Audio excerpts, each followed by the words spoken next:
जय हिंद साथियों, कैसे हैं आप सभी। आशा करते हैं सभी लोग ठीक होंगे। दोस्त, कल हम इंग्लिश का वीडियो अपलोड किए थे, जिसमें वीडियो तो बन गया था, लेकिन क्या हुआ कि वीडियो पूरा अपलोड नहीं हो पाया, कट गया है बीच में से। यानी 9 नंबर तक बना था और 9 के बाद आज देखना है। तो चलिए 9 को देखते हैं और इसके बाद बैक टू बैक हम लोग क्वेश्चन देखते हुए चलेंगे। चलिए हम लोग पहला क्वेश्चन देखेंगे 9 नंबर से। क्वेश्चन है 9 नंबर, ध्यान दीजिएगा सभी लोग। चलिए रेडी, चलिए स्टार्ट करते हैं। 9 नंबर क्वेश्चन है, थोड़ा इसको इधर लाते हैं, ठीक है, ओके, परेशान ना हो। pharaohs were rulers of ancient, मतलब कि फैरो जो है रूलर्स थे एंशियंट माने प्राचीन, कहाँ के? इजिप्ट के, रसिया के, इंडिया के या ग्रीस के। तो इसका राइट आंसर हो जाएगा ऑप्शन नंबर ए, इजिप्ट। क्या आंसर हो जाएगा? 9 नंबर का राइट आंसर हो जाएगा Egypt.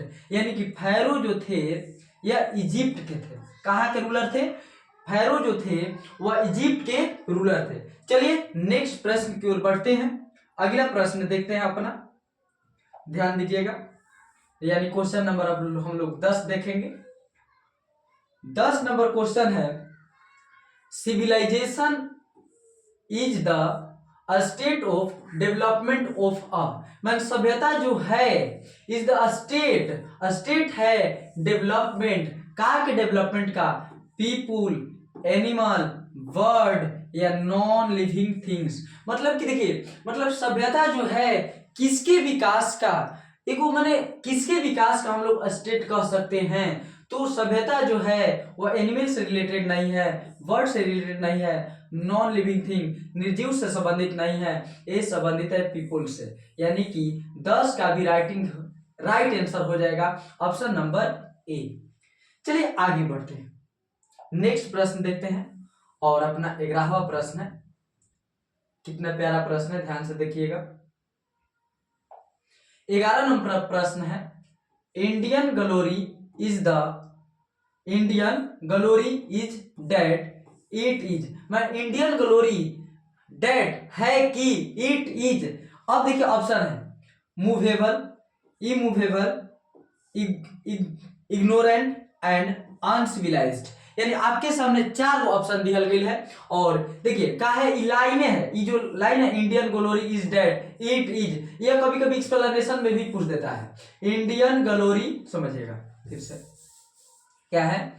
Indian glory is did it is, मान इंडियन का जो ग्लोरी है वह इमूवेबल है। यानी कि इमूवेबल मतलब कि जिसे हिलाया डोलाया नहीं जा सकता है, मतलब कि जिसे अपने स्थान पर एकदम स्थिर है। इंडियन का जो ग्लोरी है ना अपने स्थान पर स्टेडी है। यानी क्या हो जाएगा राइट आंसर? यानी 11 का राइट आंसर हो जाएगा ऑप्शन नंबर बी। चलिए आगे प्रश्न देखते हैं।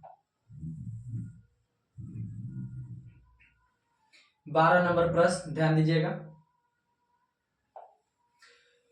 खाली स्थान भरना है। Was a spiritual leader then politicians, माने एक थे स्पिरिचुअल लीडर थे, कैसे थे? Spiritual leader then a politician, माने वो पॉलिटिशियन नहीं थे, ये वो स्पिरिचुअल लीडर थे। कौन व्यक्ति थे? क्या जवाहरलाल नेहरू थे, क्या सरदार पटेल थे, या एस.सी. बोस थे, या महात्मा गांधी थे? तो आपको बताना है कि कौन ऐसे व्यक्ति हैं जो स्पिरिचुअल लीडर थे। क्या थे? Spiritual leader. Then politicians, politicians नहीं थे, वो स्पिरिचुअल लीडर थे और उनका नाम है क्या? महात्मा गांधी। कौन है बचना? महात्मा गांधी। आप भी बोलिएगा कौन है स्पिरिचुअल लीडर? महात्मा गांधी। ये आध्यात्मिक सोच के थे। किस सोच के? आध्यात्मिक सोच के व्यक्ति थे। चलिए आगे प्रश्न देखते हैं। 13 नंबर प्रश्न, 13 नंबर प्रश्न मजेदार प्रश्न है। कह रहा है खाली स्थान इज नॉन, जाने जाते हैं as the father of the nation our Babu. यानी कौन ऐसे व्यक्ति हैं जो फादर ऑफ नेशन कहलाते हैं या जिन्हें बाबू कहा जाता है? तो बच्चा ऑप्शन है महात्मा गांधी, जवाहरलाल नेहरू, सरदार पटेल एंड लाल बहादुर शास्त्री। तो दोस्त फादर ऑफ नेशन जो है या बापू के नाम से जो फेमस है वह है महात्मा गांधी। महात्मा गांधी, कौन फेमस है? महात्मा गांधी। यानी क्वेश्चन नंबर 13 का राइट आंसर हो जाएगा option number A. Option number A Mahatma Gandhi. चलिए नेक्स्ट प्रश्न की ओर बढ़ते हैं। 14 नंबर प्रश्न की ओर ध्यान दीजिएगा। देखिए क्वेश्चन काफी मजेदार है, ध्यान दीजिएगा। कह रहा है गांधी जी वेंट टू चंपारण। गांधी जी चंपारण गए इन खाली स्थान, माने गांधी जी कब चंपारण गए? 1917, 1916, 1918, 1915। तो देखिए दोस्त, गांधी जी चंपारण जो है, चंपारण पहले सत्याग्रह कहाँ हुआ था? चंपारण सत्याग्रह कहाँ हुआ था? तो चंपारण में हुआ था। और कब हुआ था? तो 1917 में। कब हुआ था? 1917 में। और करने वाले कौन थे? महात्मा गांधी। महात्मा गांधी। कौन थे बचना? महात्मा गांधी। तो गांधी चंपारण में कब गए थे? 1917। यानी क्वेश्चन नंबर 14 का राइट आंसर क्या हो जाएगा? ऑप्शन नंबर ए। चलिए नेक्स्ट प्रश्न की ओर बढ़ते हैं। 15 नंबर। देखिए ये तो और हल्का क्वेश्चन है, ध्यान दीजिएगा, बहुत इजी क्वेश्चन। कह रहा है हु रोट, किसने लिखा Indian civilization and culture. Indian civilization and culture जो पार्ट है, किसने लिखा है? तो आपको बताना है जी, आप तो इसे ठोक दीजिएगा। कौन है? महात्मा गांधी।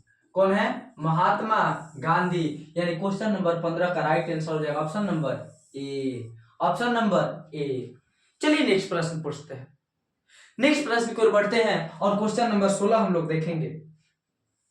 क्वेश्चन नंबर 16 देखिए, ये लाइन है, ये जो है लाइन है। कह रहा है आवर एंसेस्टर, हमारे पूर्वज इंजॉय करते थे ट्रू खाली स्थान रूल। तो याद रखिएगा, हमारे जो पूर्वज हैं ट्रू होम रूल इंजॉय करते थे। True home rule. कौन सा rule? True home rule. Home rule. तो ऑप्शन क्या हो जाएगा? Option number C, home rule. Option number C, true home rule. Next प्रश्न देखते हैं, क्वेश्चन नंबर 17। देखिएगा ध्यान से। हैज सिविलाइजेशन टॉट, क्या अस, कहता है सिविलाइजेशन, क्या सभ्यता जो है, टॉट अस, हमें सिखाता है, टू बी मोर खाली स्थान टुवार्ड्स मी एन अदर। मैंने सभ्यता जो है क्या हमें सिखाता है? क्या? टू बी होना, मोर क्या?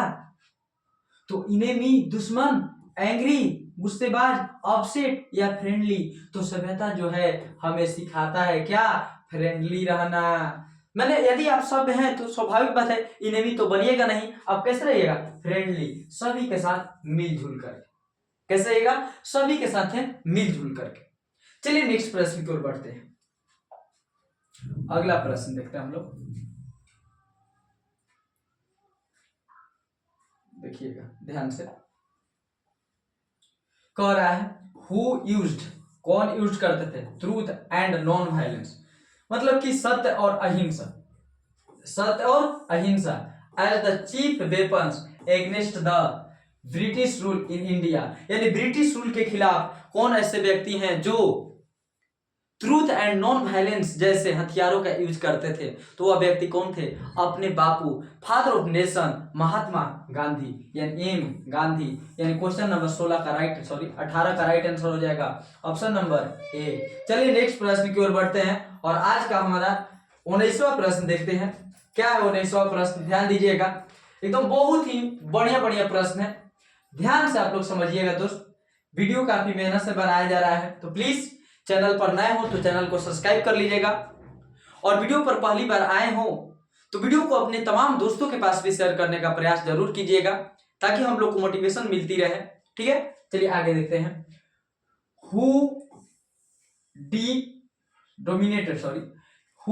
डोमिनेटेड इंडियन पॉलिटिक्स फ्रॉम 1915 से 1948। माने कौन ऐसे व्यक्ति हैं जो अपने आप को समर्पित कर दिया 1945 से 1948 तक इंडियन पॉलिटिक्स में? तो वह व्यक्ति थे कौन? महात्मा गांधी। महात्मा गांधी, इन्होंने ब्रिटिश में रहते थे और 1915 ईस्वी में इंडिया है, और इंडिया में आकर के इंडिया में ब्रिटिश सरकार के खिलाफ धावा बोल दिया और सत्य और अहिंसा का प्रयोग करके 1915 से लेकर के 1948 तक अंग्रेजों के विरुद्ध संघर्ष किया और उन्हीं के बदौलत हम लोग को एक दिन 15 अगस्त 1947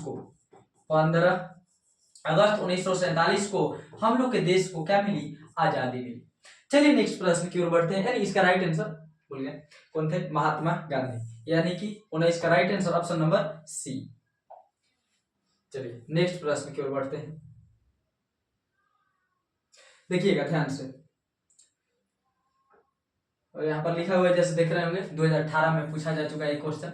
एक क्वेश्चन जो है 2018 में ऑलरेडी पूछा जा चुका है। तो क्वेश्चन नंबर समझिएगा, European civilization will mean for India, माने यूरोपियन जो सिविलाइजेशन है विल मीन फॉर इंडिया, तो ऑप्शन है आपके लिए वांट, लिविंग, रियल, रूइन। तो देखिए दोस्त, ये लाइन है, किताब का क्या है, लाइनें हैं। European civilization will mean for India, खाली स्थान में आप लोग को भरना है और इसका राइट आंसर हो जाएगा ऑप्शन नंबर डी, रूइन। क्या हो जाएगा, रूइन। क्या हो जाएगा, रूइन, यानी option number D, D, option number D. चलिए नेक्स्ट प्रश्न की ओर बढ़ते हैं, याद करते चलिएगा दोस्त साथे साथे।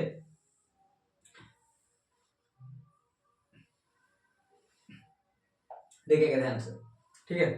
कह रहा है the civilization India has evolved is not to be beaten in the world is from, मतलब कि इंडिया का जो सिविलाइजेशन है वर्ल्ड में किसी से हार नहीं सकता। यह जो लाइन है किससे लिया गया है, तो दोस्त आप इसका आंसर नहीं बताइएगा तो क्या बताइएगा, और इसका राइट आंसर हो जाएगा कहिया, तो इंडियन सिविलाइजेशन एंड कल्चर। क्या हो जाएगा, Indian civilization and culture, Indian civilization and culture, chapter number 1 से, और जिसके लेखक हैं महात्मा गांधी। कौन है, महात्मा गांधी। चलिए नेक्स्ट प्रश्न की ओर बढ़ते हैं। देखिएगा ध्यान से, समझिए। The more we indulge in our passions the more unbridled they become is taken from, more we indulge more our passions the more unbridled they become। यह जो लाइन है टेकन फ्रॉम, लिया गया है, कहां से लिया गया है, तो लिया गया है इंडियन सिविलाइजेशन एंड कल्चर। कहां से लिया गया है, इंडियन सिविलाइजेशन एंड कल्चर, यानी क्वेश्चन नंबर 22 का राइट आंसर हो जाएगा option number B, option number B. चलिए नेक्स्ट प्रश्न की ओर बढ़ते हैं और अपना लास्ट प्रश्न आज का देखेंगे।